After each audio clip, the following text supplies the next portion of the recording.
আসসালামু আলাইকুম গাইস, তোমরা যে যেখানে আছো আশা করি ভালো আছো। আলহামদুলিল্লাহ আমিও তোমাদের দোয়ায় ভালো আছি। প্রতিদিনের মতন আজকেও তোমাদের মাঝে রান্নার ভিডিও নিয়ে আসছি। আজকে ভেন্ডি ভর্তা করব। ধুয়ে পরিষ্কার করে যে পরিমাণ মতন পানি দিয়ে সিদ্ধর জন্য বসিয়ে দিয়েছি। যখন ভেন্ডি বসাইছি পানির সাথে একটু তেল দিয়েছি। দেখো পানি শুকিয়ে এখন যে তেলটা বের হয়ে গেছে। যে কোনো কিছু সিদ্ধ করলে একটু তেল দিলে ভর্তাটা করলে অনেক মজা লাগবে। এভাবে করে দেখবে। ভেন্ডিগুলো সিদ্ধ হয়ে গেছে, এখন নামিয়ে নিব। মরিচ নিয়েছি, পরিমাণ মতন পেঁয়াজ নিয়েছি, লবণ নিয়েছি। এখন এটাকে চটকিয়ে ভর্তা করব। এতে দেখো পেঁয়াজ আর মরিচ চটকানো হয়ে গেছে। এখন দিয়ে দিচ্ছি এই যে সিদ্ধ করা ভেন্ডিগুলা। এই যে ভেন্ডিগুলোকে দিয়ে চটকিয়ে নিব।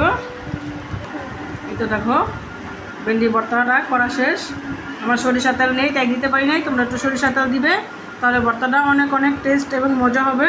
খুবই ইয়ামি হয়েছে। কে কে খাবে চলে আসো। আমি এই যে খেয়ে দেখতেছি গাইস। স্বাদ গাইস, আমি খেয়েছি।